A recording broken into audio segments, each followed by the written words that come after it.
Hi hello friend, Jaya cooking and logs ಚಾನಲ್ಗೆ ಸ್ವಾಗತ. ವರಮಹಾಲಕ್ಷ್ಮಿ ಹಬ್ಬದ ಸ್ಪೆಷಲ್ ಆಗಿ ಕಡಲೆಕಾಯಿ ಬೀಜದ ಕರ್ಜಿಕಾಯಿ ಮಾಡೋದನ್ನು ತೋರಿಸ್ಕೊಡ್ತಾ ಇದ್ದೀನಿ. ವಿಡಿಯೋ ನೋಡೋದಕ್ಕಿಂತ ಮುಂಚೆ ಯಾರಿನ್ನೂ ನಮ್ಮ ಚಾನಲ್ಗೆ ಸಬ್ಸ್ಕ್ರೈಬ್ ಆಗಿಲ್ವಾ, ಪ್ಲೀಸ್ ಸಬ್ಸ್ಕ್ರೈಬ್ ಆಗಿ. ಹಾಗೆ ವಿಡಿಯೋನ ಸ್ಕಿಪ್ ಮಾಡದೆ ಪೂರ್ತಿಯಾಗಿ ನೋಡಿ. ಹಾಗಾದರೆ ಬನ್ನಿ ಕಡಲೆಕಾಯಿ ಬೀಜದ ಕರ್ಜಿಕಾಯಿ ಹೇಗೆ ಮಾಡೋದು, ಏನೇನು ಪದಾರ್ಥಗಳು ಬೇಕು ನೋಡ್ಕೊಂಡು ಬರೋಣ. ಮೊದಲನೇದಾಗಿ ನಾನಿಲ್ಲಿ ಅರ್ಧ ಕೆಜಿಯಷ್ಟು ಕಡಲೆಕಾಯಿ ಬೀಜನ ತೊಗೊಂಡಿದ್ದೀನಿ. 350 ಗ್ರಾಮಷ್ಟು ಬೆಲ್ಲ, 5 ರಿಂದ 6 ಏಲಕ್ಕಿ, 350 ಗ್ರಾಮಷ್ಟು ಮೈದಾ ಹಿಟ್ಟು, 1 ಕೆಜಿಯಷ್ಟು ಅಡುಗೆ ಎಣ್ಣೆನ ತೊಗೊಂಡಿದ್ದೀನಿ. ನಾನು ಅರ್ಧ ಕೆಜಿಯಷ್ಟು ಮೈದಾ ಹಿಟ್ಟು ತೊಗೊಂಡಿದ್ದೆ. ಅದರಲ್ಲಿ 150 ಗ್ರಾಮಷ್ಟು ಎತ್ತಿಟ್ಟು 350 ಗ್ರಾಮ್ಗೆ ಚಿಟಿಕೆ ಅರಿಶಿನ ಮತ್ತು ಚಿಟಿಕೆ ಉಪ್ಪನ್ನು ಹಾಕಿ ಚೆನ್ನಾಗಿ ಮಿಕ್ಸ್ ಮಾಡ್ಕೊಳ್ತಾ ಇದ್ದೀನಿ. ಚೆನ್ನಾಗಿ ಮಿಕ್ಸ್ ಮಾಡ್ಕೊಂಡಿದ್ದಾದಮೇಲೆ ಸ್ವಲ್ಪನೇ ನೀರು ಹಾಕ್ಕೊಂಡು ಚಪಾತಿ ಹಿಟ್ಟಿನ ಅದಕ್ಕೆ ಕಲಿಸ್ಕೊಳ್ತಾ ಇದ್ದೀನಿ. ಇದು ತುಂಬ ಸ್ಮೂತಾಗಿ ಕಲಿಸ್ಕೋಬಾರ್ದು, ಕೈಗೆ ಅಂಟದೇ ಇರೋ ಥರ ಕಲಸಿಟ್ಕೋಬೇಕು. ನೋಡಿ, ಈ ರೀತಿ ಕಲಸಿಟ್ಕೊಂಡಿದ್ದೀನಿ. ಇದಕ್ಕೆ ಜಾಸ್ತಿ ಏನು ಎಣ್ಣೆ ಹಾಕೋದು ಬೇಡ, 1 ಸ್ಪೂನಷ್ಟು ಎಣ್ಣೆ ಹಾಕ್ಕೊಂಡ್ರೆ ಸಾಕು. 1 ಸ್ಪೂನ್ ಎಣ್ಣೆ ಹಾಕ್ಬಿಟ್ಟು ಚೆನ್ನಾಗಿ ಒಂದು 5 ನಿಮಿಷ ನಾದಿ ಇಡ್ತಾಯಿದ್ದೀನಿ.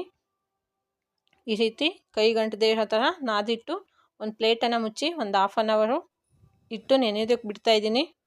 ಸ್ಟವ್ ಮೇಲೆ ಒಂದು ಬಾಣಲೆ ಇಟ್ಟು ತಗೊಂಡಿರೋಂಥ ಅರ್ಧ ಕೆಜಿ ಕಡಲೆ ಬೀಜನ ಇಲ್ಲಿ ಹುರ್ಕೊಳ್ತಾ ಇದ್ದೀನಿ. ಇದು ತುಂಬ ಕಪ್ಪಾಗೋ ಥರ ಹುರಿಬಾರ್ದು, ಒಂದು ಅದಕ್ಕೆ ಹುರಿದಿಟ್ಕೋಬೇಕು. ಅದಕ್ಕೆ ಹುರ್ಕೊಂಡ್ರೆ ಸಾಕು. ಈಗ ಇದನ್ನು ನೆಲದಲ್ಲಿ ಹಾಕಿ ತೆಳುವಾಗಿ ಹರಡ್ತಾ ಇದ್ದೀನಿ. ತಣ್ಣಗಾಗೋದಕ್ಕೆ ಬಿಡ್ತಾ ಇದ್ದೀನಿ. ಇದು ಬಿಸಿ ಇರುವಾಗಲೇ ಸಿಪ್ಪೆ ತೆಗೆಯೋದಕ್ಕೆ ಬರೋದಿಲ್ಲ, ಅದಕ್ಕೆ ತಣ್ಣಗಾದ್ಮೇಲೆ ಸಿಪ್ಪೆ ತುಂಬ ಚೆನ್ನಾಗಿ ಬಿಟ್ಕೊಳ್ಳುತ್ತೆ.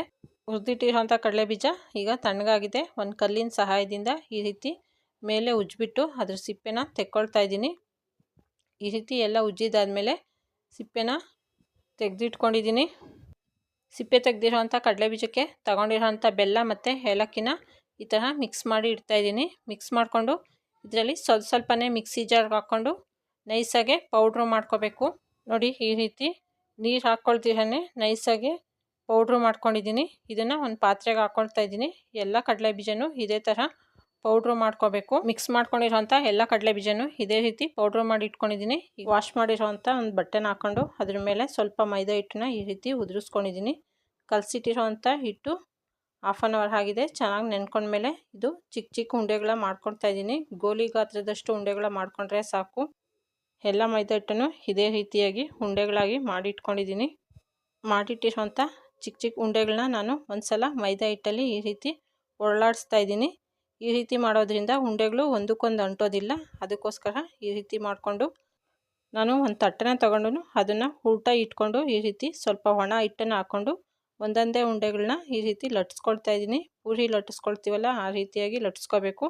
ಪೂರಿ ಅಷ್ಟು ದೊಡ್ಡದು ಬೇಡ, ಚಿಕ್ಕದಾಗಿ ನಮ್ಮ ಅಂಗೈ ಇರುತ್ತಲ್ಲ ಅಷ್ಟು ಅಗಲವಾಗಿ ರೌಂಡಾಗಿ ಲಟ್ಟಿಸ್ಕೊಂಡ್ರೆ ಸಾಕು. ನೋಡಿ, ಈ ರೀತಿಯಾಗಿ ತೆಳುವಾಗಿ ಲಟ್ಟಿಸ್ಕೊಂಡಿದ್ದೀನಿ. ಎಲ್ಲ ಉಂಡೆಗಳ್ನು ಇದೇ ಥರ ಲಟ್ಟಿಸಿಟ್ಕೊಂಡಿದ್ದೀನಿ. ಒಂದು ಚಿಕ್ಕ ಗ್ಲಾಸಲ್ಲಿ ಅರ್ಧ ಗ್ಲಾಸಷ್ಟು ನೀರು ತೊಗೊಂಡಿದ್ದೀನಿ. 2 ಬಡ್ಸ್ ಕಡ್ಡಿನ ತೊಗೊಂಡಿದ್ದೀನಿ. ಈಗ ಲಟ್ಟಿಸಿರೋಂಥ ಎಲೆನ ತೊಗೊಂಡು ಅದಕ್ಕೆ ಸುತ್ತಲೂ ನೀರನ್ನ ಹಚ್ಕೊಳ್ತಾ ಇದ್ದೀನಿ. ತುಂಬ ನೀರು ಹಚ್ಚೋದು ಬೇಡ, ಎಲೆ ನೆಂದೋಗಿಬಿಡುತ್ತೆ. ಅದಕ್ಕೆ ಸ್ವಲ್ಪ ನೀರನ್ನು ತೆಳುವಾಗಿ ಹಚ್ಕೊಂಡಿದ್ದೀನಿ. ನೀರು ಹಚ್ಕೊಂಡಿದ್ದಾದಮೇಲೆ ಮಾಡಿಟ್ಟಿರೋಂಥ ಕಡಲೆಕಾಯಿ ಬೀಜದ ಪುಡಿನ ಅರ್ಧ ಅಥವಾ 1/4 ಸ್ಪೂನಷ್ಟು ಅದಕ್ಕೆ ಸ್ಟಫ್ ಮಾಡ್ಕೊಳ್ತಾ ಇದ್ದೀನಿ. ನೋಡಿ, ಈ ರೀತಿಯಾಗಿ ಸ್ಟಫ್ ಮಾಡ್ಕೋಬೇಕು. ನೀಟಾಗೆ ಸ್ವಲ್ಪ ಪ್ರೆಸ್ ಮಾಡಿನೇ ಸ್ಟಫ್ ಮಾಡ್ಕೋಬೇಕು. ಇಲ್ಲಾಂದರೆ ಕರ್ಜಿಕಾಯಿ ಎಣ್ಣೆಯಲ್ಲಿ ಕರಿಬೇಕಾದ್ರೆ ಆ ಪೌಡ್ರೆಲ್ಲ ಎಣ್ಣೆಗೆ ಬಿಟ್ಕೊಬಿಡುತ್ತೆ. ಅದಕ್ಕೆ ಈ ರೀತಿ ಉಲ್ಟಾ ಒಂದು ಸಲ ಪ್ರೆಸ್ ಮಾಡ್ಕೊಳ್ತಾ ಇದ್ದೀನಿ. ನಾನು ಎಲ್ಲ ಎಲೆಗಳ್ನು ಇದೇ ರೀತಿ ಸ್ಟಫ್ ಮಾಡಿ ಇಟ್ಕೊಂಡಿದ್ದೀನಿ. ಸ್ಟಫ್ ಮಾಡಿ ಇಟ್ಕೊಂಡಿರೋಂಥ ಎಲ್ಲ ಕರ್ಜಿಕಾಯಿಗಳ್ನು ಒಂದು ಪ್ಲೇಟ್ಗೆ ಎತ್ಕೊಳ್ತಾ ಇದ್ದೀನಿ. ಸ್ಟವ್ ಮೇಲೆ ಒಂದು ಬಾಣಲೆ ಇಟ್ಟು ಅದಕ್ಕೆ 1 ಕೆಜಿಯಷ್ಟು ಎಣ್ಣೆನ ಹಾಕ್ಕೊಂಡಿದ್ದೀನಿ. ನಾನಿಲ್ಲಿ ಜಾಸ್ತಿ ಕರ್ಜಿಕಾಯಿನ ಮಾಡ್ಕೊಳ್ತಾ ಇದ್ದೀನಿ, ಅದಕ್ಕೆ 1 ಕೆಜಿ ಹಾಕ್ಕೊಂಡಿದ್ದೀನಿ. ಎಣ್ಣೆ ಬಿಸಿ ಆದಮೇಲೆ ಒಂದೊಂದೇ ಕರ್ಜಿಕಾಯಿನ ಈ ರೀತಿ ಹಾಕ್ಕೊಂಡು ಕರಿತಾ ಇದ್ದೀನಿ. ಇದು ಮುಂಚೆ ಎಣ್ಣೆ ಕಾಯೋವರೆಗೂ ಹೈ ಫ್ಲೇಮಲ್ಲಿ ಇಡಬೇಕು, ಮತ್ತು ಕರ್ಜಿಕಾಯಿ ಹಾಕಿದ ಮೇಲೆ ಮೀಡಿಯಮ್ ಫ್ಲೇಮಲ್ಲಿ ಇಟ್ಕೊಂಡು 2 ನಿಮಿಷ ಈ ರೀತಿ ತಿರುಗಿಸ್ಕೊಳ್ತಾ ಬೇಯಿಸ್ಕೋಬೇಕು. ಮೀಡಿಯಮ್ ಫ್ಲೇಮಲ್ಲಿ 2 ನಿಮಿಷ ಬೇಯಿಸ್ಕೊಂಡ್ಮೇಲೆ ಸ್ವಲ್ಪ ಗೋಲ್ಡನ್ ಬ್ರೌನ್ ಕಲರ್ ಬರುತ್ತೆ, ಆಗ ನಾನು ಕರ್ಜಿಕಾಯಿನ ತೆಗಿತಾ ಇದ್ದೀನಿ. ಇದೇ ರೀತಿಯಾಗಿ ನಾನು ಎಲ್ಲ ಕರ್ಜಿಕಾಯಿನೂ ಮಾಡಿಟ್ಕೊಂಡಿದ್ದೀನಿ. ವರಮಹಾಲಕ್ಷ್ಮಿ ಹಬ್ಬಕ್ಕೆ ಎಲ್ಲ ತರಹದ ತಿಂಡಿಗಳನ್ನೂ ಮಾಡ್ತಾರೆ, ಅದರಲ್ಲಿ ಕರ್ಜಿಕಾಯಿ ಕೂಡ ಒಂದು. ನೋಡಿ, ಅರ್ಧ ಕೆಜಿಯಷ್ಟು ಕಡಲೆ ಬೀಜದಲ್ಲಿ ಇಷ್ಟೊಂದು ಕರ್ಜಿಕಾಯಿ ಆಗಿದೆ. ನೀವು ಸಹ ಹಬ್ಬಕ್ಕೆ ಕರ್ಜಿಕಾಯಿನ ಮಾಡಿ ರೆಸಿಪಿ ಹೇಗೆ ಬಂದಿತ್ತು ಅಂತ ಕಮೆಂಟ್ಸ್ ಮೂಲಕ ತಿಳಿಸಿ.